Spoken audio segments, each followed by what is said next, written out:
You're watching Indian mythology stories. यह कथा ब्रह्मा, विष्णु और शिव के महत्व को दर्शाती है। ये तीनों देवता त्रिमूर्ति के रूप में जाने जाते हैं और सृष्टि, पालन और संहार के प्रतीक हैं। आइए जानते हैं क्यों ब्रह्मा, विष्णु और शिव हैं एक समान। वैसे तो हमारे ग्रंथों में कई कथाएं हैं जो इन तीनों के महत्व और स्थान को दर्शाती है।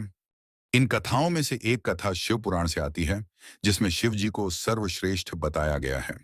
और एक कथा श्रीमद् भगवद गीता से है, जिसमें विष्णु जी को सर्वश्रेष्ठ बताया है।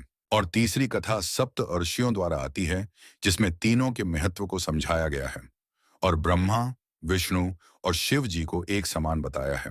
सबसे पहले हम जानते हैं शिव पुराण की कथा। एक बार ब्रह्मा और विष्णु जी में यह प्रश्न उठा कि दोनों में से कौन सर्वश्रेष्ठ है। शिव जी यह मतभेद देख रहे थे। वह दोनों के बीच में एक अग्नि स्तंभ के रूप में प्रकट हो गए और ब्रह्मा जी और विष्णु जी से कहा कि जो कोई भी इस अग्नि स्तंभ का आखिरी छोर ढूंढ लेगा, वही सर्वश्रेष्ठ कहलाएगा। यह सुनकर ब्रह्मा जी ऊपर की ओर गए और विष्णु जी नीचे की ओर गए। ब्रह्मा जी और विष्णु जी के काफी ढूंढने के बाद भी उन्हें उसका छोर नहीं मिला, जिस कारण विष्णु जी ने तो छोर मिलने से इनकार कर दिया, पर ब्रह्मा जी ने झूठ बोल दिया कि उन्हें अग्नि स्तंभ का आखिरी छोर मिल गया है।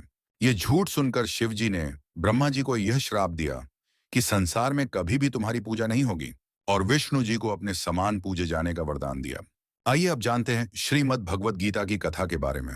श्रीमद् भगवद गीता के अनुसार एक बार सप्त ऋषियों में यह चर्चा हो रही थी कि ब्रह्मा, विष्णु और शिव जी में से कौन सबसे श्रेष्ठ है।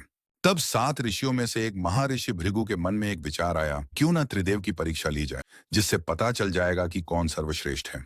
फिर वह सबसे पहले ब्रह्मा जी के पास गए और उन्हें अपमानित करने लगे, जिस कारण ब्रह्मा जी बहुत क्रोधित हो गए। फिर महर्षि भृगु शिव जी के पास गए और शिव जी को भी अपशब्द कहने लगे। इस कारण शिव जी भी क्रोधित हो गए। फिर वह अंत में विष्णु जी के पास गए, जहां विष्णु जी वैकुंठ धाम में माता लक्ष्मी के साथ विश्राम कर रहे थे। महर्षि भृगु ने विष्णु जी के सीने पर लात मार दी। विष्णु जी अपने विश्राम आसन से उठे और क्रोधित होने की वजह महर्षि भृगु के पैरों को छूकर बोले, हे महर्षि, मेरा सीना पत्थर की तरह कठोर है, कहीं आपके पैर में चोट तो नहीं लगी। विष्णु जी का यह बर्ताव देखकर महर्षि भृगु की आंखों में आंसू आ गए। महर्षि भृगु ने यह अनुभव सप्त ऋषियों के साथ साझा किया और सप्त ऋषियों ने यह अनुभव सुनकर यह तय किया कि भगवान विष्णु ही सर्वश्रेष्ठ हैं। आइए अब जानते हैं सप्त ऋषियों की कथा। सप्त ऋषियों की कथा के अनुसार एक बार त्रिदेव एक साथ बैठे थे। तभी भगवान शिव के मन में यह ख्याल आया कि मैं विनाशक हूं, तो क्या अपनी शक्तियों से ब्रह्मा जी और विष्णु जी को भी समाप्त कर सकता हूं। भगवान शिव के मन में यह ख्याल आता देख ब्रह्मा जी और विष्णु जी मुस्कुराने लगे। तभी ब्रह्मा जी ने कहा, हे भोलेनाथ, आप अपनी शक्तियों का प्रयोग मुझ पर कीजिए। भगवान शिव ने पहले तो मना किया, लेकिन ब्रह्मा जी के कहने पर शिव जी ने अपनी शक्तियों का प्रयोग किया और ब्रह्मा जी जलकर राख के ढेर में बदल गए। तभी उस राख के ढेर में से आवाज आई कि भगवान भोलेनाथ, मुझे कुछ नहीं हुआ है, क्योंकि मेरे जलने से इस राख का निर्माण हुआ है, और जहां निर्माण है वहां मैं हूं। और वह फिर से अपने रूप में आ गए। इसके बाद विष्णु जी ने भी भगवान शिव से अपनी शक्तियों का प्रयोग करने के लिए कहा। भगवान शिव ने विष्णु जी पर भी अपनी शक्तियों का प्रयोग किया और वह भी राख के ढेर में बदल गए। तभी उस राख के ढेर में से आवाज आई, भगवान भोलेनाथ, आप अपनी शक्तियों का और प्रयोग कीजिए, मुझे कुछ नहीं हुआ। भगवान शिव अपनी शक्तियों का और प्रयोग करते हैं और उस राख में से एक कण बच जाता है।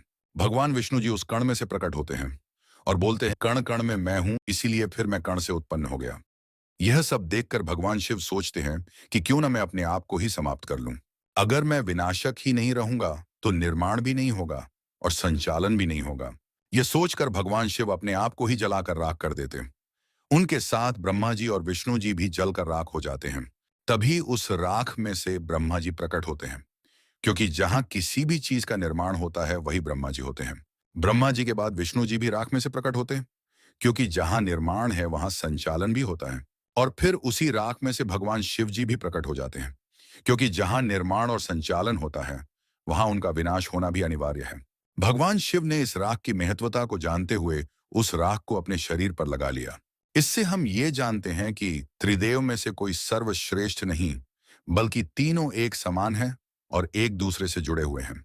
अगर आपको यह कथा अच्छी लगी हो तो इसे कृपया जरूर लाइक, शेयर करें और यह ज्ञान औरों को भी पहुंचाएं।